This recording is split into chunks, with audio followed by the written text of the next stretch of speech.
Isn't the weather beautiful? So I thought today you might like a quick walk around the garden so you can have a look at the plants that we've already put out. Neil has been furiously tying them in, but they're growing so fast. So look, just a couple of days ago he put the string here and look at all that growth already.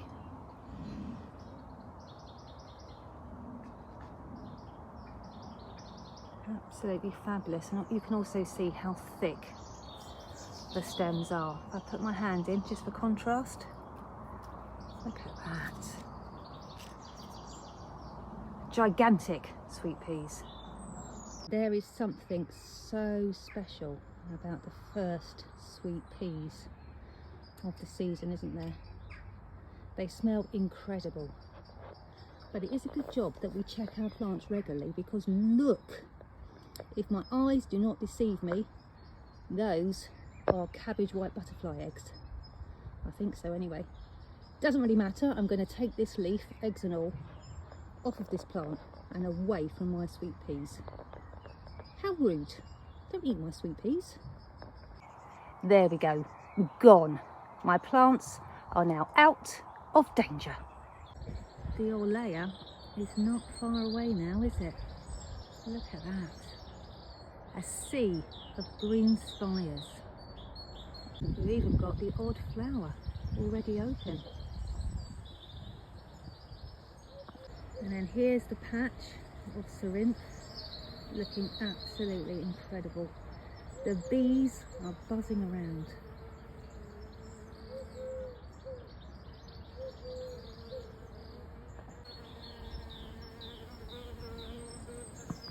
The first flowers of the sweet rocket are also coming. Such exciting times. So here we've got wild carrot looking absolutely fantastic.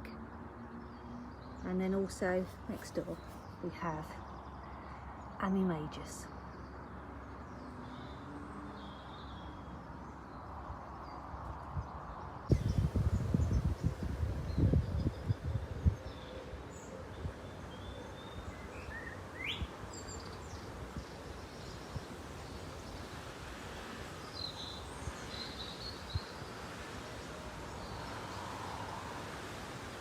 The alliums are finally coming out. Can you see behind? Look how tall Mount Everest is in comparison to Purple Sensation. So this is Purple Sensation, Mount Everest. Neither of these should be there.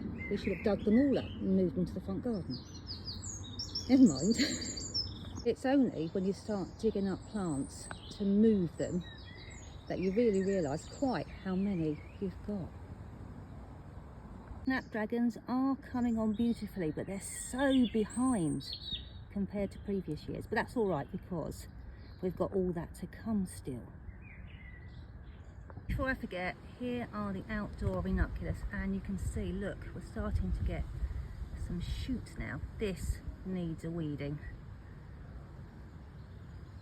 I'll do that next couple of days. Roses are looking really good this year, so I think we're going to have a bumper crop. They were a bit disappointing last year because of the weather, but I think the cooler climate we've had suits them just fine.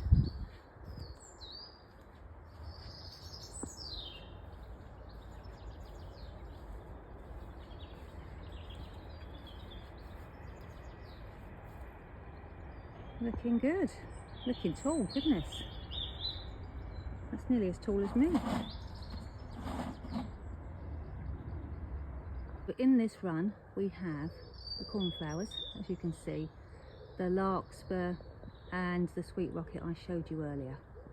There we go. Here's the larkspur. I can't believe how tall that one's got. It's in a hurry.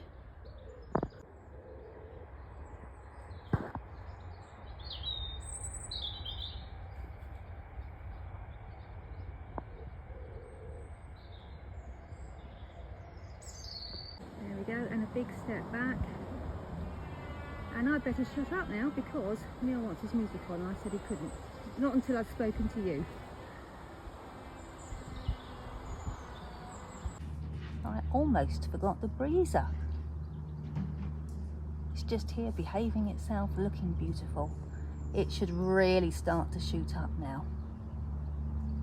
And then finally, a quick look in the greenhouse. It is looking magical in here. I'm so excited about all my plants. Just keep an eye on your watering though, because I know what it's like. At the end of the day, you give them an overhead water with a hose, but there is absolutely no chance in this world that you will water everything consistently.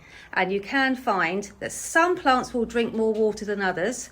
Some plants you might have hydrated better than others. So just give all your trays a quick lift. And if they're very, very light, you don't want to lose your plants now, not at this stage. If they're very light, then maybe just give them a soak in from underneath to replenish their hydration. Just found another zinnia tray that is incredibly light. You can see I'm holding it up with one hand. So all the other trays were fine except for this one. So it's so difficult to water consistently if you're just using a hose. And it's a pain to keep checking all the trays every day, but just once in a while. Just go round and double check that they're all right.